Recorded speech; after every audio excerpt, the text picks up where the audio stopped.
So, hi guys, it's Natasha here, and it's been a while since I've actually posted a video log. I think I had really good intentions at the beginning, but my schedule just got super crazy, and I really had so much to say to you guys, but so little time whilst running around, seeing my clients, and doing all of my classes to actually sit down and do some videos as well. So, I'm back, yay! Today I wanted to speak a little bit more about consciousness. And consciousness and the idea of awareness is something that I find really beneficial to share with my students. And it's amazing the transformation that takes place on the mat when we bring the light of awareness and the light of consciousness to everything that we do. And so when we first arrive to yoga, we are often consumed by our lives, and we arrive to the mat and perhaps we're there for a physical reason, and then we soon get to realize that by moving our body and the physical matter that we have been given in this life around in different shapes and poses, we then start to affect the unseen energies within. In Taoism and Chinese medicine and yoga, there is the belief that behind everything we see in this world, behind every physical object that we see, as well as animals, trees, birds, the sky, clouds, everything that we see in this life is all connected as one, but behind and kind of infused within the physical is a dynamic energy, primordial energy system. And so this primordial energy is what we're really working with in yoga.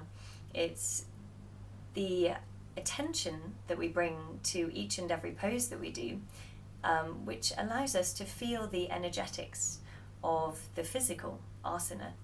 And so we move our body in very physical ways, but our awareness and our consciousness is residing in the unseen, is seeking out the most subtle sensations so that we may get to know so deeply what's going on within our body. And we often recognize when people are distracted. We can see it in their eyes go a little bit glazy and they are off somewhere in their own mind. They are conscious, but it's almost as though they have chosen to leave that situation or present moment, and they are taken away by their thoughts and feelings to an entirely conceptual place. But more often than not, it's harder to notice when you yourself are caught within the mind chatter that goes on within your mind.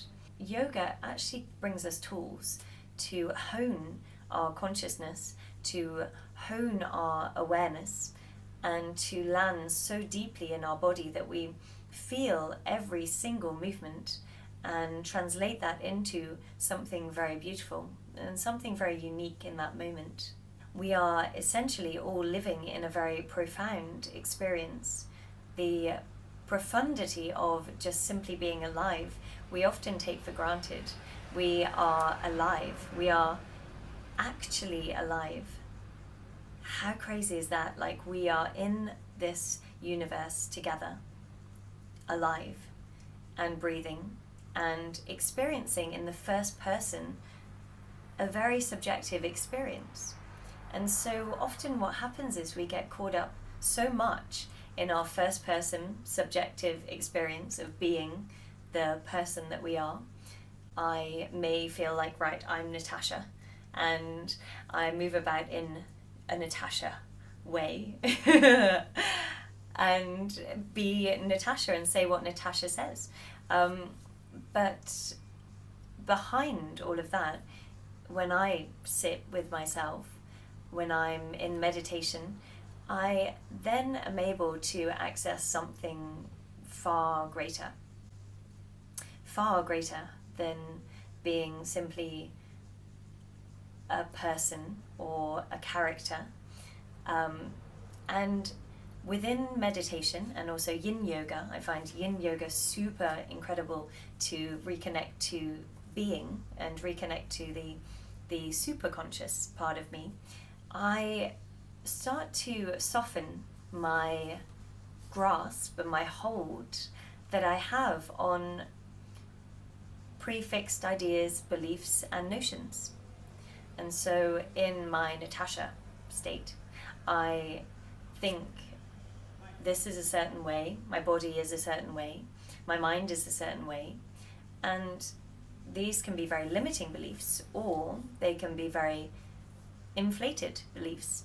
So really what yoga has given me is the idea of just simply being, of simply slowing it right down to zero and residing in a state of pure awareness. And so we have a light of consciousness within us. There is a little spark that makes us not a robot. And when we light this spark, it can grow and grow and grow, or sometimes we do things that dim our light.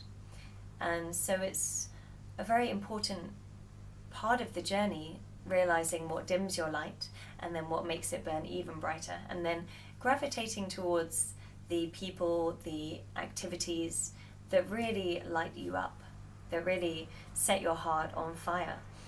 And I think also what happens is we, in that process, start to let go of limiting beliefs. So we all have beliefs that hold us back in many ways.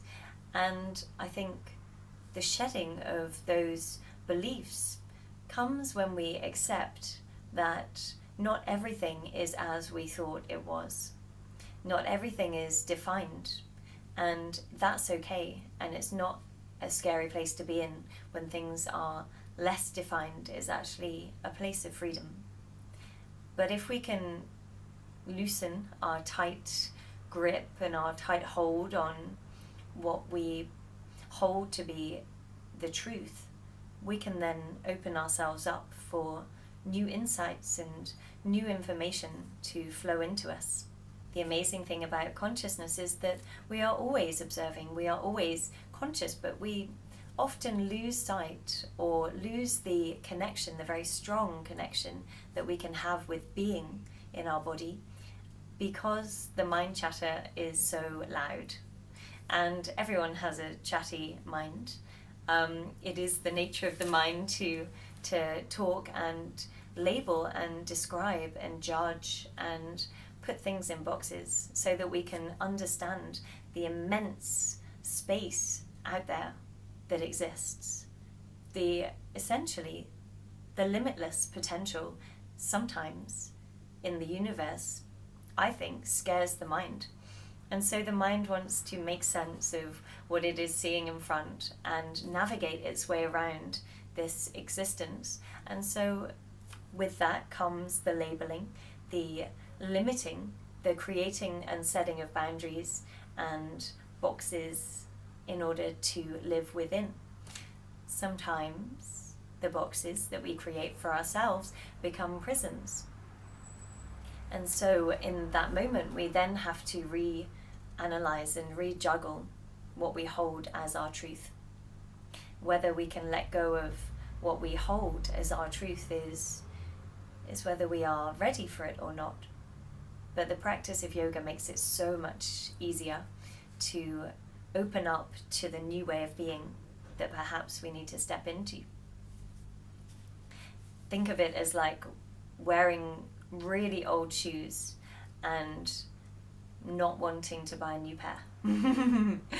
And so you're wearing these old shoes that are broken, and perhaps you have grown since then and your feet no longer fit the shoes. And so that's very much what we do with identities. We hold on to old identities.